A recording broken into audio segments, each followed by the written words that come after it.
আসসালামু আলাইকুম প্রিয় শিক্ষার্থী, আজকের এই পর্বে আমরা পঞ্চদশ অধ্যায়ে টাইপ 1 এর কোশ্চেন আলোচনা করব। তো আমাদের টাইপ 1 এর বিষয়টা হচ্ছে কি দেখো, টেকসই উন্নয়ন অর্জনে অংশীদারিত্বের গুরুত্ব। তো আমরা এখান থেকে কি এমসিকিউ আছে আমরা একটু দেখি। এক নম্বর কোশ্চেনটা কি বলতেছে দেখো, এক নম্বর বলতেছে যে টেকসই উন্নয়নে প্রধান ক্ষেত্র কোনটি? আচ্ছা, টেকসই উন্নয়নে প্রধান ক্ষেত্র হচ্ছে আমরা জানি যে সমাজ।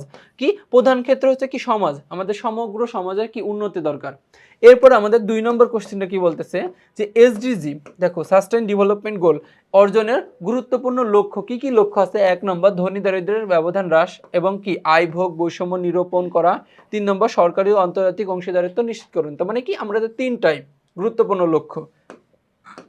এরপর 3 নম্বর কোশ্চেন কি বলতেছে, 3 নম্বর বলতেছে যে টেকসই উন্নয়ন অভিষ্ট অর্জনে কোন আন্তর্জাতিক সংস্থা কাজ করছে? তো আমরা জানি যে দেখো যে টেকসই উন্নয়ন অভিষ্ট অর্জনে জাতিসংঘ কাজ করতেছে। কোন আন্তর্জাতিক সংস্থা? জাতিসংঘ কাজ করতেছে। এরপর 4 নম্বর বলতেছে যে উন্নয়নের সুফল ভোগকারী অংশগ্রহণ গোষ্ঠীকে কি বলা হয়? বলতেছে যে উন্নয়নের সুফল ভোগকারী গোষ্ঠীকে বলা হয় অংশীজন। কি বলা হয়? অংশীজন বলা হয়ে থাকে। এরপরে আমাদের 5 নম্বর কোশ্চেনটা দেখো, 5 নম্বর কোশ্চেনে কি বলতেছে যে এসডিজি কার্যক্রম প্রযোজক। আচ্ছা, এসডিজি কার্যক্রম প্রযোজ্য হচ্ছে কি নির্দিষ্ট অঞ্চলে, নাকি নির্দিষ্ট প্রতিষ্ঠানে, নাকি নির্দিষ্ট দেশে, নাকি নির্দিষ্ট সমগ্র বিশ্বে? আমরা বলতেছি যে এসডিজি কার্যক্রম প্রযোজ্য সমগ্র বিশ্বে। কোথায়? সমগ্র বিশ্বে। এরপর আমাদের 6 নম্বর কোশ্চেন কি বলতেছে, 6 নম্বরে বলতেছে যে জাতিসংঘ প্রতিশ্রুতিবদ্ধ ক্ষুধা ও দারিদ্র্যমুক্ত হয়ে সকলের কি করতে? এক হচ্ছে কি নিশ্চিত করতে, 2 নম্বর মর্যাদা নিশ্চিত করতে, 3 নম্বর সমতা নিশ্চিত করতে। আমরা বলতেছি যে জাতিসংঘ প্রতিশ্রুতিবদ্ধ কি ক্ষুধা ও দারিদ্র্যমুক্ত হয়ে সকলের কি করতে? নিশ্চিত করতে, মর্যাদা নিশ্চিত করতে এবং সমতা নিশ্চিত করতে। মানে কি 1, 2 এবং কি 3, তিনটাই সঠিক।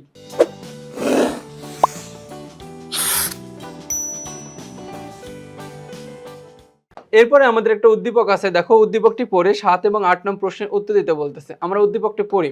বলতেছে যে নির্বাচন গণতন্ত্রের ধারাবাহিকতাকে বজায় রাখে। এ ধারা বজায় থাকলে 2030 সালের মধ্যে আন্তর্জাতিকভাবে প্রতিশ্রুতিবদ্ধ বিশেষ কিছু লক্ষ্য অর্জনে আমরা সফল হব। 7 নম্বর বলতেছে উদ্দীপকে কোন লক্ষ্য অর্জনে সফলতার কথা বলা হয়েছে? এটা বলা হয়েছে মূলত আমাদের এসডিজি লক্ষ্যের কথা বলা হয়েছে। কিসের কথা বলা হয়েছে? এসডিজি লক্ষ্যের কথা বলা হয়েছে। এরপরে আমাদের 8 নম্বর কোশ্চেনটা কি বলতেছে দেখো, যে 8 নম্বর কোশ্চেনে বলতেছে যে উক্ত লক্ষ্য অর্জন করতে হলে কি প্রয়োজন? 1 নম্বর হচ্ছে কি রাজনৈতিক অঙ্গীকার প্রয়োজন অবশ্যই। 2 নম্বর রাজনৈতিক অস্থিরতা রোধ করতে হবে এবং বৃহৎ শক্তির তাবেদারি করতে হবে। আচ্ছা, বৃহৎ শক্তির তাবেদারি না করলে হবে, আমাদের রাজনৈতিক অস্থিরতা দূর করতে হবে এবং রাজনৈতিক অঙ্গীকার করতে হবে। এর মানে কি যে 1 এবং 2 আনসার, তার মানে কি ক। তো এরই মাধ্যমে আমরা কি টাইপ 1 এর সকল কোশ্চেন আলোচনা করে ফেললাম। তো পরবর্তীতে তোমাদের সাথে আবার দেখা হবে। ততক্ষণ পর্যন্ত তোমরা সুস্থ থেকো, ভালো থেকো। আসসালামু আলাইকুম।